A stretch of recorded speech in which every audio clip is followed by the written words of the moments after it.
Tim, name three modern day horror movies that came out within the past 20 years that are good films. Go ahead.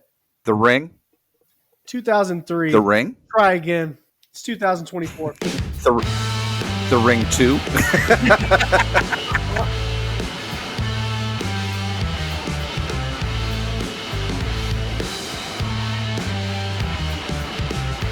Hello out there, Internet, and welcome to Nerd Champs. This is the show where nerds come together to argue about everything nerd. The days are getting shorter, the weather's getting a little colder, and it's spooky season out there, folks. And that means a number of things. For some, it means candy. For other, it means costumes. For some of the young ladies out there, it's an excuse to be a tramp. But for us, it's always about nerd stuff. And the nerdiest stuff we can talk about is horror movies. Today, we have from Comic Book Cinema, Jonathan, returning after a long sabbatical away from the Nerd Champ ring, and he is going to be fighting with our own Nerd Champ, Timmer. We're going to get us started. Jonathan is going to give us his hot take and set the topic for what we are going to discuss today. Dan said that Halloween season was about costumes and candy and this and that. If you're a fan of horror movies, it's really about razor blades in your candy because every horror movie's ending sucks. All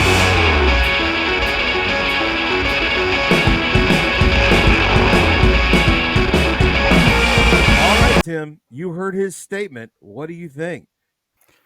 Well, Dan, Yeah. I'm a big fan of horror, and I'm here to defend the honor of the horror genre. All right.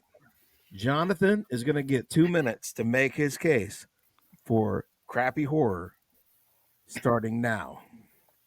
I literally just saw a preview not too long ago for a movie called Pearl. It's a movie that I've wanted to see for a long time. And I was like, you know what? Part one looked pretty intriguing, and part two, Pearl, and then part three is Maxine. I forget the name of the first movie, but it looked like an intriguing trilogy of films, so I gave it a shot. And guess what?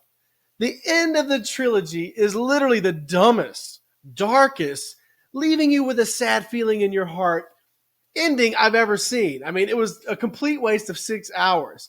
Most of these horror movies are like this, in all honesty, with the exception of a few films like the Freddy Krueger Nightmare on Elm Street films or the Friday the 13th films. Sometimes the Halloween films are hit or miss, but for the most part, these movies are awful. They never have a good ending. The endings just suck. I mean, literally almost every horror movie. There are a few exceptions here and there, like the Smile movies were kind of fun and different. What's the Robot Girl movie? Not Annabelle, but the one that dances, does the weird, creepy dance. That was kind of unique and interesting. But for the most part, these films don't have anywhere to go but down. And I don't get what the appeal is. I don't understand why people can leave a horror film like The Terrifier or like any of these other silly movies and go, you know what? That was just such a great movie, and it made me feel like a better person. I don't understand all the hype. And I think, honestly, they're way overrated. All right, Tim, you heard Jonathan's take. You have 2 minutes to defend the honor of horror starting now. I love the horror genre. Every October, I just sit here and wait on all the movies to come on streaming that I can go ahead and click through and watch. And yes, do they have predictable storylines? Absolutely. Do they have storylines where you could kind of see the direction that things are heading and the protagonists are making the worst possible decisions, and you can tell that no serious person would do some of the stuff they do? Who goes upstairs to get away from the bad guy? I know. But the one thing I would say is that doesn't take away from the gore. That doesn't take away from the frightening factors that make you jump. That doesn't take away from a lot of the good things that come from the horror genre. I think that they can be very entertaining. Jonathan actually brought up a lot of this. He goes, "Oh, except for all of these really good horror movies, the horror genre is terrible."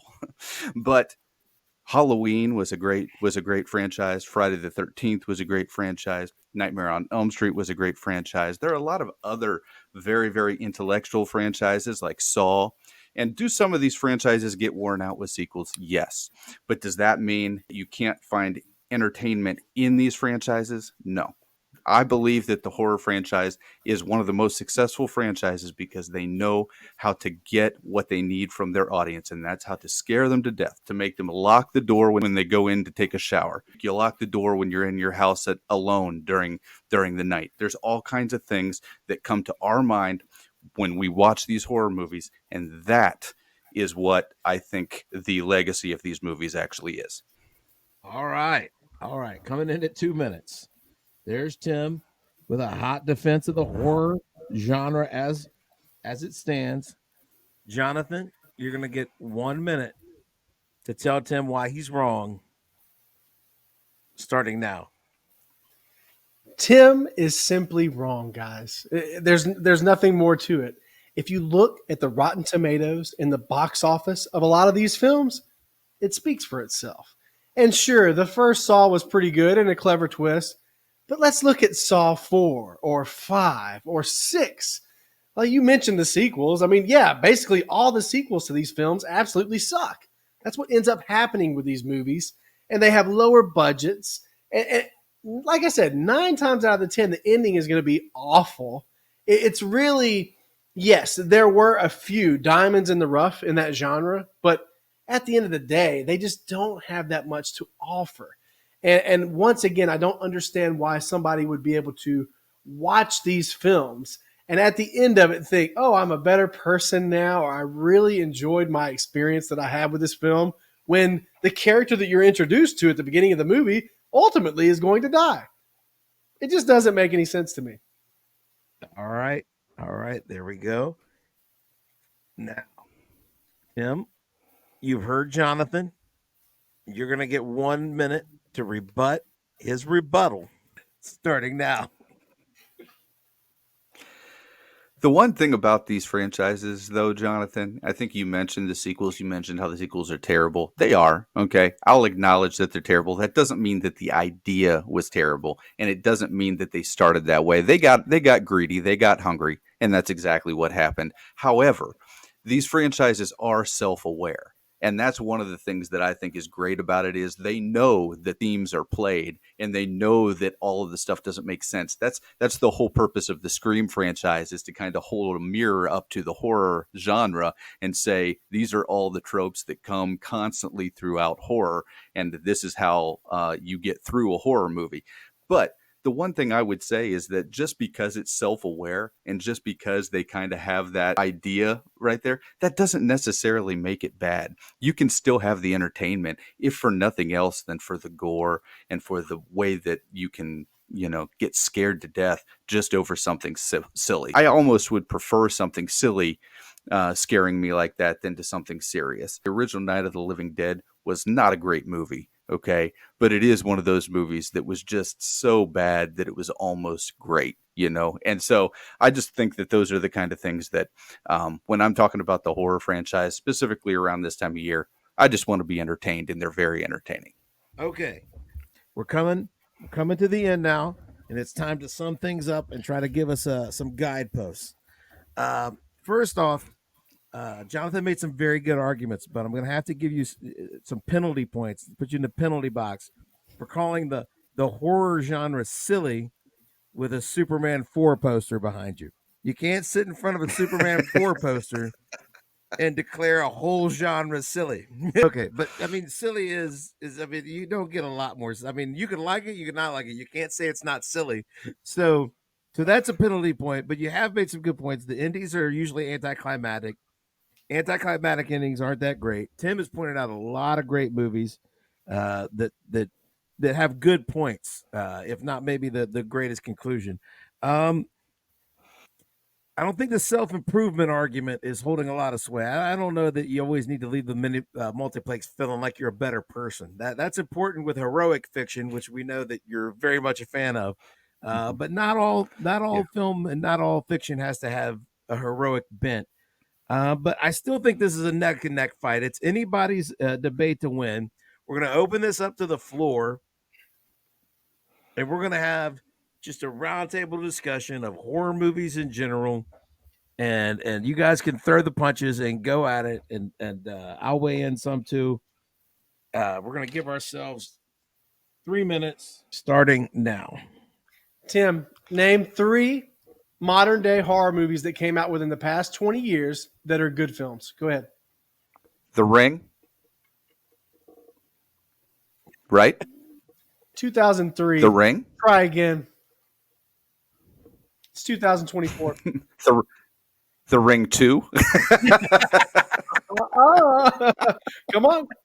Bring up 3. Bring up. Come on. I want to hear them.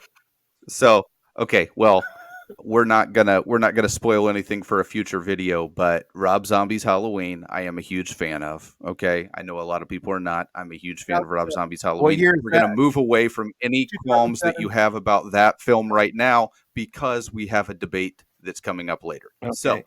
So I am a big fan of that film. Okay. I also do like a lot of the other like gore fest type stuff in that genre. You know, what's that? Vagueness clouding through the air. Man, I mean, I could try to upbeat it, but I don't feel like it's my place. I don't know. Are we gonna get 2 more? I mean, or no? you know, I do like no. When was Land of 1,000 Corpses? When was that? That was a good one. When was that? That has to be within the last 20 years. 2003. Okay, so we're close enough. Okay, and then Modern in the past 20 years. I within the like past the 20 Conjuring years. movies. I'll throw that out there since you're. I mean, they don't have. See, I haven't gore. seen the Conjuring movie. I'll give you that, Dan. That's actually pretty. And that's a series. Yeah. That's serious. You got. I mean, Yeah. come on! You're going to come in here and tell us that the horror Insidious movies are didn't good. Insidious didn't come out too long ago, right? Insidious was a good one. Yeah, I think Right. that was like end of 2000s, maybe early 2010s. Yeah. Yeah, there are some, Yeah. like I said, diamonds in the rough at the end of the day, but Yeah. there just aren't enough. Like, look at the superhero genre. Can we name 3 superhero movies that were good within the past 20 years? Well, Oh, of I think we course, those can. are blockbuster films. Those Oh, are blockbuster films. It's Okay, completely so different. It's completely is it different. why aren't horror movies blockbuster films? Well, because they're not for everybody, and that's okay. I mean, it's the I same agree. reason. It's the same. This is Dan and I. Dan and I have this discussion all the time. Dan and I have this discussion all the time about how just because something is not for everybody doesn't mean it's not good. We have this discussion a lot. Sometimes things are just not for you, Right. and that's okay. The horror genre is not for everybody, but that doesn't necessarily mean it's not good. That doesn't mean it's not well made. That doesn't mean it's not well planned out. It's That subjective. doesn't mean that Anybody it can watch doesn't something accomplish its and like ultimate it. goal. And some people might not like it. But yeah, at the end of the day, if you look at what the general public prefers, it is definitely not horror movies. Look no further than their box office results. Of course. And the rest of my case. Of course. I mean, you can't take a an 8-year-old kid to a horror movie. You can take them to a superhero movie. So I get that. You know what I mean? That's why you're going to have bigger numbers. Hey, Jonathan, you can get this right. I mean, couldn't. Taylor Swift might sell Not my more- 8-year-old kid. Listen, Jonathan, Taylor Swift might sell more records than Metallica, but that doesn't mean she's a better musician. Now, come on. You can't just argue It popularity. means she's a more successful musician. Okay, but we're talking better. We're But- talking is the genre. We're good? not There We're is not no gauging- defining we're not better gauging other success. The only way you can define better is by success. And how do you define success? So you're going to say NSYNC is better than every metal band ever. I also love how you No, completely you're not cut gonna off say and you're so. like, I oh, mean, it name has a to be metal band within the that's last sold more 20 albums years. than NSYNC. Right. Tim, the reason I said that is because I knew you were going to name those 80s favorites that everyone loves. And that's I named The Ring from decade- 2003. Hey, I named The Ring from 2003. yeah. I Only listed because you listed how you knew that you couldn't name anything from the 80s, so you had to, do what you felt like was only 10 years ago, but it was actually 21. Why do we pull those out? Why do we pull those out? I guess that's kind of the question. Because they're still good films. Modern day. That's what and we're just talking. because Within the past 20 years, nothing else matters, really. I mean, I think that now listen, I missed that part in the your original Blumhouse- statement, John. The Blumhouse studio. That it had to be a recent film. But listen, the Blumhouse studio that does the Conjurings and the Annabelles, they've had a great run through the 2000s. so it's 2-on-1 now. That's what we're saying. Well, I'm just saying, like those are the ones that have been popular in this era. Sure. Yeah, But once again, what's their box office like? Let's compare them to the top 10 films this year. okay. and Well, see- But but you can compare. you're taking for films that are going to be R-rated. You're taking films that are going to be niche, and you're comparing them to things that go against the populace. Why are That's they never niche? going to work, Why man. are they If you're niche? going to just compare numbers, then yeah, I'm not here to argue that horror films are more successful box office wise. I'm here to say that they can be good films, and because they can be good films, doesn't necessarily mean that they're going to have box office Hey, success John, because they're more John, I can niche. make a video of myself taking a crap in the bathroom, and Hey, it could be listen, a good listen. film. I'm going to need Tim to remember the argument he's making right now next Thursday when we're talking about Agatha all along. I hate Agatha all along. Yeah, Just so but everybody is we aware have out to there, I remember still this. hate it. Just because it's not for Okay. everybody doesn't mean. But here's the thing: the difference. Well, anyway, I'm not in the debate. Well, once again, my final question is: why are horror films niche? Why are they such a niche? I think It's the nature of the genre. It's the nature of the genre. most Okay, people don't the like nature them. of the genre is to be more selective. Most people Okay, don't there are like them. people that it's not going to So be just for. admit it. Most All right, people that's don't all. like them. Yeah, it's No, it's not because most people. It's because it's not a very broad audience. You cannot take young children to it. There are some people that have whatever traumatized issues might be exposed in these films. That's fine. They don't want to see them. I beg Okay, to differ, sir. you know, but that's okay. What's that? I beg to differ, sir. Once again, defining whether or not a films are successful is looking at their box office and taking an evaluation. And I promise you, if you Google That's not what the debate is. The which debate isn't genre- whether they're successful; it's whether or not they're good. okay, And they are good. all right. once again, Tim, any film has the potential to be good. Okay, but once again, the only way Exactly. we can look at success, actual success statistics, is by looking at what they made at the box office. All right. And if you look at horror movies as a genre, they are the least successful out of drama, comedy, That's no, everything. We free for all the free for all. nope. That's okay, guys. that's a We're gonna- deflection. we're That's a gonna- complete deflection. All right. I'm taking control here, guys. I'm taking control. We're all going to calm down, or I'm going to have to put one of you at the top of the steps and one of you at the bottom of the steps. You're not even going to be able to look at each other, okay? Goose frog. You're going to sit there for 5 minutes and not speak. I'm warning you. Oh, That was horror. Okay. yeah. The passionate arguments have been made. We have ran everything through the mud. I am going to say right now, though, Tim, you left some things late. Where you want to argue when you start talking box office, and our buddy Bonebridger breaks this down a lot of the time, is not just total returns, not just grosses. It's return on investment. That's where horror is big because horror movies are cheap. You grind them out fast. They don't cost a lot of money, and That's they true. make So studios if you make 20 million at the box office, you've actually made a big profit. a big profit. If you bring in $20 million on a superhero movie, you've got the Flash. Unless it's the first Joker, but yeah, you're right. Yeah. You're in trouble. People will lose jobs, you know. But yeah. So anyway, even though you left that one on the table, I think we got kind of off track. We were talking about story structure. We were talking about unsatisfying endings versus satisfying endings.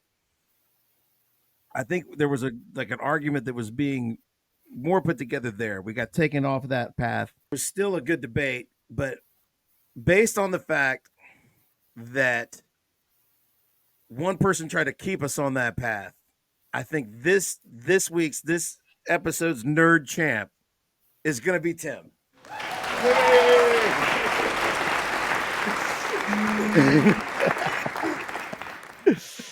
All right. I redeemed myself. I redeemed myself from the Feige debate. Redeemed. Redeemed. Fair, I probably had a pretty weak argument there. So All right. So Tim has been declared champ, and he's going to get 30 seconds to rub it in Jonathan's face, starting right. The horror genre is not perfect. There are a lot of bad movies. There have been a lot of plastic masks that have been put on. There have been a lot of really bad sets with a lot of smoke. It's not a great filmmaking genre. However, what I will say is it can be supremely entertaining. And when done well with the budget that it's given, it can be absolutely terrifying. John Carpenter's Halloween is the perfect example of this. Not a huge budget, not a lot of supernatural stuff going on there, just something that they worked with the lighting, they worked with the camera angles, they worked with a character that was kind of mysterious. This is the kind of stuff you get when you have a horror genre at its absolute peak. And that's the kind of stuff that can be done with horror. And it's the kind of stuff that we love horror for this time of year. So that's all I got to say. All right. Okay, everybody, that has been this edition of Nerd Champs. I am Dan. That is Tim. That is Jonathan from Comic Book Cinema. You can find where all can they find you, Jonathan? I know you're everywhere, but where do you want to go? Mostly Instagram and TikTok at Real Comic Book Cinema. You can also find us in podcast format, as well as Facebook and some other places too. But mostly, we want you to go check out our YouTube channel. All right. There will be a link to Jonathan's YouTube channel in the description. Find him there and all those other places. We are the Nerd Champs. Like, share, subscribe, make comments. Tell us why we're idiots. We enjoy fighting with you too.